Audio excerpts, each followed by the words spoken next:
Rasmi tena.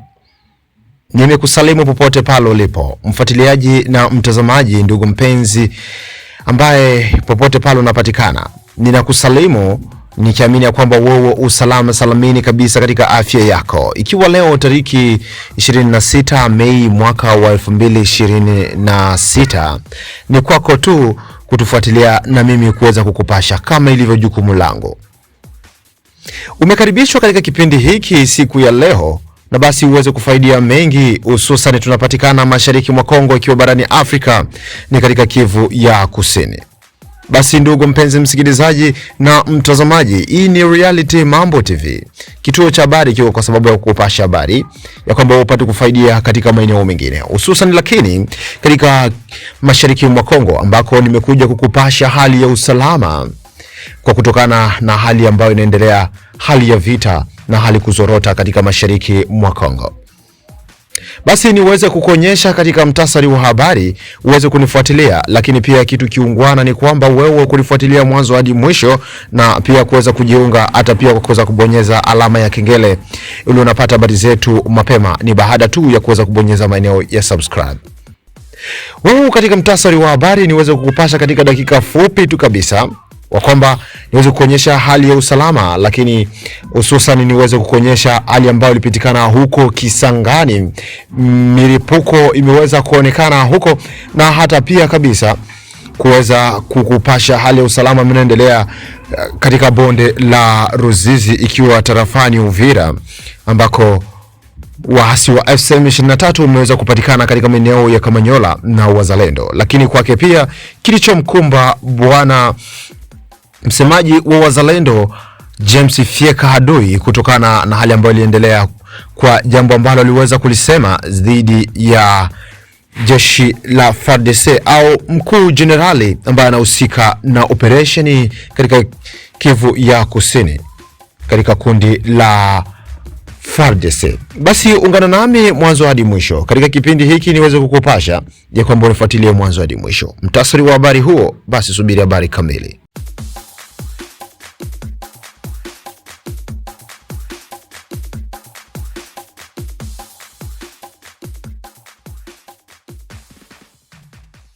Ikiwa baada ya mtasari wa habari, hii sasa ni habari kamili katika Reality Mambo TV, na nikupashe sasa kutokana na hali ya usalama mashariki mwa Kongo, ambako siku kwa siku inaendelea kuzorota, wakati tu milio ya risasi inaweza kusikika, ambako majeshi ya Kongo ikiwemo Wazalendo na jeshi la FARDC kuweza kupambana dhidi ya waasi wa FCM23 kwenye nyanda za juu kama vile kwenye bonde la Ruzizi.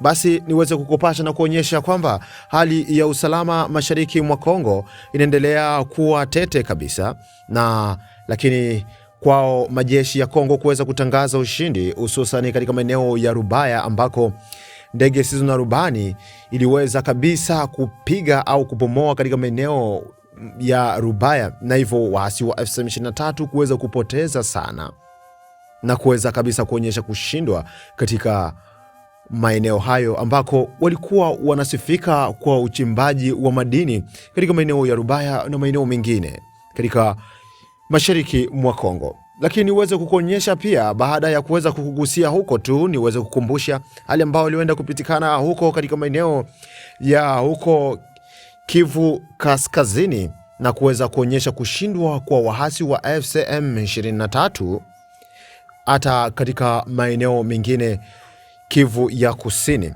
hususan katika nyanda za juu kuweza kupoteza kabisa, na kwao majeshi ya Kongo kuweza kushika ushindi katika bonde la Ruzizi. Ndugu mpenzi msikilizaji, ni ambako kuna pitikana operation kubwa kati ya waasi wa FCM23 na majeshi ya Kongo, na hivyo waasi wa FCM23 kuweza kurudi nyuma, kuweza kuchukua kabisa msimamo wao katika kijiji cha Kamanyola, ikiwa kwenye mpaka wa Kongo na Rwanda. Lakini hivyo kutokana na tetesi na hali ambayo inaendelea kuzua mambo ambayo yanaweza kuchanganya watu na wengine kabisa kuweza kuonyesha kuwa jambo ambalo linasemwa ni kweli, na hata hivyo kabisa kwake James Fieka Adui kuweza kulivalia jambo njugwa ambalo jambo liliweza kuleta utata hadi kwa sasa na kuweza kuleta hali isiyokuwa nzuri kwa ngambo yake James Fiekadui, jenerali huyo au msemaji wa wazalendo. Kutokana na taarifa za hapo awali zinaweza kuonyesha kuwa mkuu huyo msemaji wa wazalendo James Fiekadui, jenerali ambaye aliweza kujitangaza, aliweza kusema na kutoa sauti ambazo ziliweza kutambaa kwenye mtandao ya kijamii na kuweza kuzuzua kabisa mjadala mkubwa na kuweza kuonyesha ambayo alienda kinyume na maneno au mkakati wa kijeshi. Kwake James Fiekadui aliweza kutoa sauti na kuweza kuonyesha kuwa kamanda huyo wa jimbo la 33 katika jimbo la kiserikali au katika jimbo la kijeshi ambaye anasimamia operesheni katika mashariki mwa Kongo, lakini hususan ni katika Kivu ya Kusini, akiweza kuonyesha kuwa hatukubali kabisa hali ambayo inaendelea kwa kuweza kuwanyima pesa zao ambazo waliweza kupewa na government ya Kongo, lakini pia kamanda huyo kuweza kutoa ruhusa au kuamuru ya kwamba wazalendo wapate kurudi nyuma. Jambo hilo ambalo linaweza kuleta utata kabisa, lisiweze kueleweka kati ya wazalendo kadhaa na kuweza kuonyesha kwamba hawatoweza kurudi nyuma.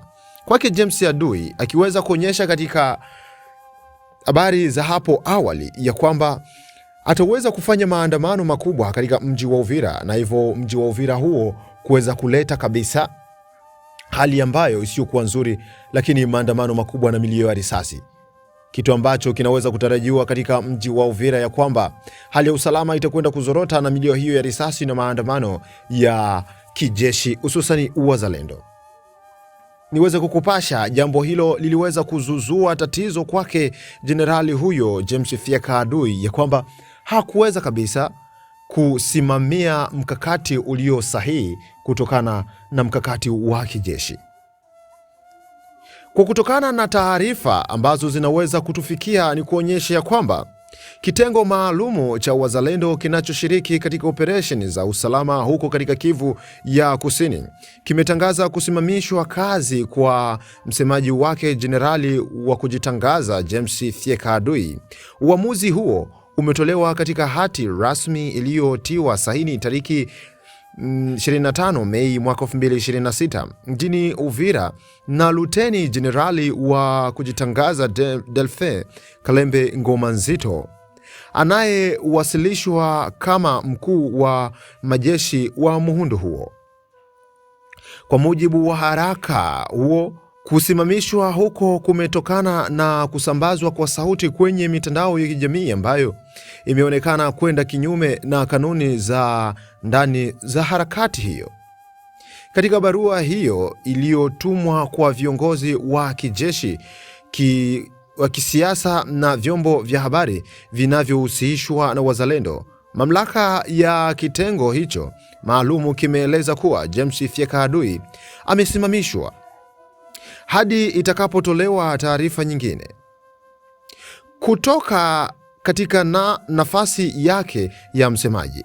Viongozi wa harakati hiyo wanamtumu hasa kwa kutoa hadharani matamshi nyeti bila ruhusa ya awali, jambo linalodaiwa kukiuka maelekezo yaliyowekwa ndani ya muungano huo wenye silaha unaofanywa shughuli zake mashariki mwa DRC.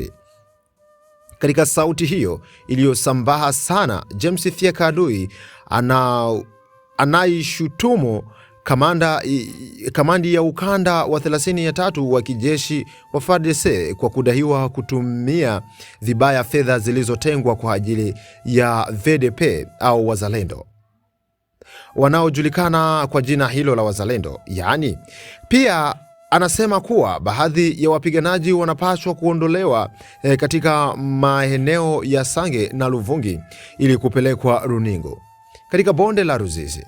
Kauli hizo zimezua mijadala na maoni mengi ndani ya jamii ya eneo hilo. Katika rekodi hiyo pia, msemaji huo alisimamishwa, anatishia kuwa mji wa Uvira unaweza kukumbwa na hali ya ukosefu wa usalama ikiwa fedha zinazodaiwa hazikutolewa kwa wapiganaji husika. Wachambuzi kadhaa wanaona kuwa tukio hili linaonyesha mvutano unaoendelea kati ya baadhi ya makundi ya wazalendo na uongozi wa kijeshi unaoshiriki katika operesheni za usalama huko Kivu ya Kusini, katika mazingira yanayoendelea kuwa tete kiusalama katika maeneo ya Uvira na Fizi.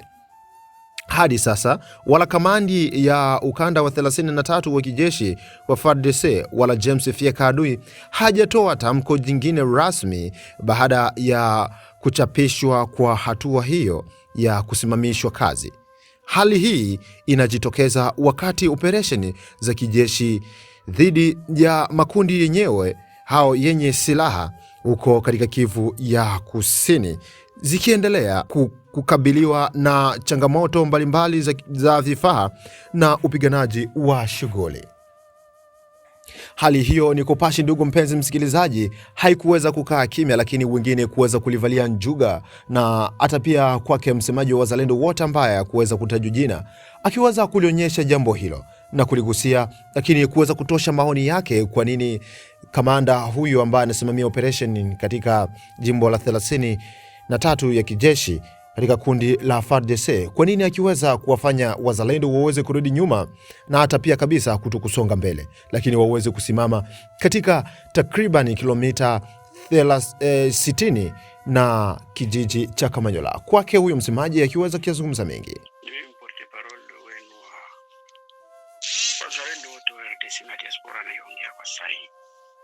Nimefuata maudio zote na mambo yanayopita kumbalinyi defro na kuja kusema hivi. Mnajua kama katika majeshi yetu ya FARDC watete ni wengi sana, wengi chakula pesa za bwana Kanambe na ndugu zake wote ni kutafuta balkanizasyon ya nchi. Fro ya Nord-Kivu kwa vile na shofe sana, wanakuoblige kurekile paposition zao zote, wasoda wote wenye kuwa Nyangezi, wenye kuwa Mungu Plateau na Kamanyola wote wanawabeba kule Mangabu, kule na Nigoma, kusudi waende kwa pige kule Rubaya. Alors, komanda region kama wao complicité wanaona kama wazalendo wakati wako pale Luvungi watakuwa katogota, na wakisikia hivyo wataapuye wenzao kwa kuatake Kamanyola, na njoo kisha watake Kamanyola, najua kama watapanda directement mpaka Bukavu. Sasa yeye anaona vile, anasema hii ni danger na fano shakula wataonekana wabaya, ifo kubarekile wazalendo kubala tosha pale position ya mbele kusudi warudisha nyuma wasio wakamate Kamanyola, warudisha Runingu kwa pekwe 60 km kusudi wasikamate Kamanyola. Hiyo ndiyo kitu muelewe hicho. Nikitaka kupatia avantage rebel oma urebeli kwa febli wenzetu wa Nord Kivu na kule Kavumu wanafanya nguvu sana kuataki, na hii ni wakati naomba wazalendo wote wenye wako pale Marunini kesho hii mpakie magari, kama ni wasivili mwende mkamate, mpande magari mwende mpaka Katogota kule mfanye position, na kisha morganize na mnakuataki Kamanyola. Benyibi kumuwe Plateau yote mfanye mataki za nguvu sana kusukumana nabo, na benyibi kumwenga na Shabunda benyibi kukasika bote kujiorganize kufanya mataki. Hapa ni kwa advance jua kudonia avantage kwenye suye kurubai, bakisikia mataki zinakuwa kumanjia yote vile, njoo kitu kwa tunatafuta ikyo kwa kuresiri irebelio ilafali tufanye hiyo mataki coordonné jua kuresiri irebelio tuimalize kabisa. Ona bila hivyo hatuwezi kuimaliza hiyo mataki coordonné kwa hii njia, na njoo dernière solution ya kumaliza fujo na watu. Kiburi cha kitaishi na njoo wakati ya kukamata Bukavu, njoo wakati ya kukamata Goma. Hivyo mzito una advance kule sana, wanawapiga sana kisi mnavyoona mapicha yanaonekana hapo. Na sisi hapa kunjia Uvira yafaa tu advance. Mambo ya komanda region mtie pembeni kabisa, mwambie kama anasema mwinjia mweke moto, hakuna kingine, mweke moto kabisa, ni adui kama vile Chirimwami alifanya. Hapa ni kwa advance, anataka kupatia enemy avantage. Donc na sisi tunapasha katala atake wazalendo, atake wasoda, hatuwezi kuitika hiyo. Na waibu, namba waibu mwikale pamoja na wazalendo itukombo mwingine. Tuko advance mpaka Kamanyola tena mpaka Bukavu. Hiyo mwana biko wanaenda kuna ni kwenda kusaidia ule Rubaya, ndio kwenye makosi wanataka kwenda kurenforce juu ya kipindi Rubaya sifini. Goma inaenda na vita yao inaisha, na hakuna kutoka cantonnement, atakuwa ni kukimbia tu, watakimbia kwenda Rwanda na Uganda. Unaona, donc yao itakuwa imekwisha. Na sasa batretre wetu ndio wanataka wapatie avantage. Unasikia, batretre wetu wanataka wapatie avantage. Tunaomba kwa wazalendo wote wenyewe alirudia Runingo kesho asubuhi bote, komanda wa bajene Rubeno bote ujitie pamoja na kurudia kwenda kabisa, kwenda kutia fo kwenye mlikuya, kama ni kunani ni Katogota, mwikali Katogota, na kisha mjiorganize namna ya kuatake mafo. Mutume renseignements yenu wale watu ba civil wenye kumule Kamanyola, kumule milima Nyangezi, kukule kazi bote, mjiunge pamoja. Wapatie renseignements kama mkushuza boziko na Barundi, mjitie pamoja ale mulanse mataki. Sasa vile wenzetu kule Rubaya wanafanya. Na wenzetu wana remporter ma victoire moya neuf. Biko na esprit ya vita. Donc tunaomba kabisa mfanye hivyo, na kuna kuitika les ordres mal donnés ne s'exécutent jamais. Hapana kuitika pla ya rebelle. Bale ba commandant regional ni rebelle. Na mimi kama ile wakati tulisimamaga Kamanyola na wale walikimbia Bukavu. Simuliona kama sisi walikuja Uvira. Ina soda FARDC sisi walipiga Uvira. Kupiga mpaka na vitu vya leta biote manya mabiro ya leta tukusakaje. Na zao walikuwa wasoda. Walikuwa wenyewe walikuwa baba M23 kabisa, bengi sana. Ila falini wazalendo, sisi wazalendo kusimama na kubapiga sana. Tunapigana mmoja, tupigana na FARDC pale Uvira, tunapigana njoo na rebel ya M23 wenye biko FARDC. Walikuwa ni M23. Kile tunapaswa kujua.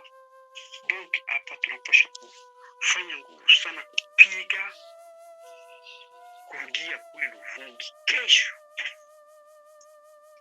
Alinga te ndevo rentrer Luvungi, position zetu kabisa mpaka kwenye zilikuya. Kisha wajenero wetu washuke pale kufanya ordre de bataille, kusudi tupigane kule Kamanyola, twende mpaka Nyangezi, wenyewe kukule yulu kumilimba, pige kabisa bale bote kubashusha mpaka Kaziba, twende Nyangezi tungie Bukavu.